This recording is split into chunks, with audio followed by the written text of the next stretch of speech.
Irrégularité dans le concours, explosion des budgets, problèmes de marché public et retard de plusieurs années. Si vous vous souvenez, en décembre 2020, on vous révélait toute une série de problèmes autour du chantier de la gare de Mons. Suite à notre enquête, le Parlement avait demandé à la Cour des comptes de réaliser un audit. Cet audit, il sort maintenant et spoiler alerte, il confirme tout ce qu'on avait dit dans l'enquête. Il y a même plus d'éléments. On aimerait bien que ce soit fini. Mais c'est scandaleux, une utilisation scandaleuse des deniers publics. D'ici peu, il y en aura une nouvelle. Bon, d'ici peu... Ok, d'ici peu, il y en aura une nouvelle.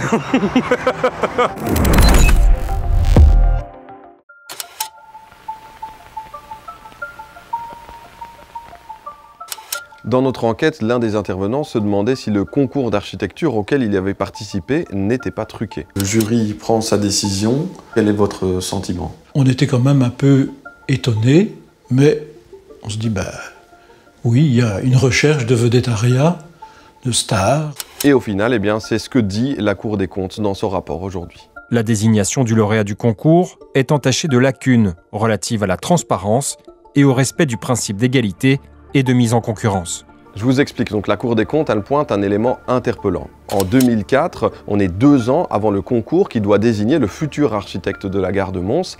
La SNCB, elle commande une étude de faisabilité. Et cette étude de faisabilité, c'est Santiago Calatrava qui s'en charge. Il a donc accès à des infos précieuses, de quoi le placer en pole position lorsque 2 ans plus tard, la SNCB organise le concours pour le futur architecte de la gare de Mons.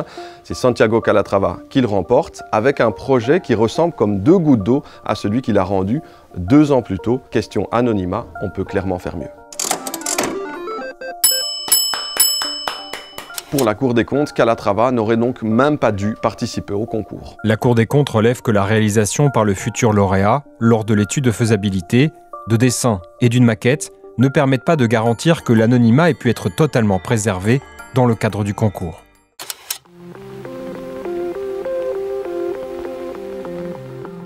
Cette question, on se l'est justement posée et pour bien comprendre, on va faire un petit retour en arrière. On est en 2006, à l'époque, le marché public pour la gare de Mons est lancé. L'idée, c'est de construire une passerelle qui va relier le quartier de la gare de Mons au quartier des Grands Prés. Sauf que 2 ans plus tard, le projet change radicalement. On décide de construire une toute nouvelle gare, de détruire l'ancienne. Les budgets explosent. Et à l'époque du reportage, on s'est demandé s'il était bien légal de modifier à ce point un marché public. On avait interrogé un avocat spécialisé qui se posait d'ailleurs la même question que nous. C'est plus du tout le même objet et accessoirement, c'est plus du tout le même budget non plus. Donc ces 2 éléments-là conduisent à considérer qu'on est face à une modification qui risquerait d'être qualifiée de substantielle et donc d'illégale si elle devait être contrôlée par un juge. Et la Cour des comptes, elle en dit quoi dans son rapport? Eh bien, à peu près la même chose que nous. La Cour des comptes relève des indices du caractère substantiel des modifications apportées au marché initial qui auraient pu justifier le lancement d'une nouvelle procédure de passation. En clair, il aurait fallu refaire un nouveau marché public, sauf que ça n'a pas été le cas.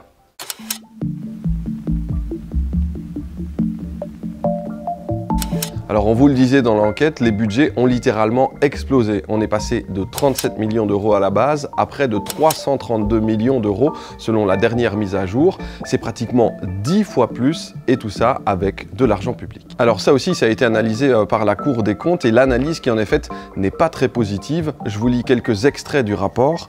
Données budgétaires lacunaires, variation de budget peu expliquée, problème de transparence dans les honoraires d'Eurogare, la filiale de la SNCB chargée de la construction de la gare de Mons. Vous avez compris, la Cour des comptes, elle pointe clairement un manque de transparence dans le suivi des budgets. On a donc, si on résume, un concours truqué, des irrégularités au niveau du marché public, un budget qui explose, des retards.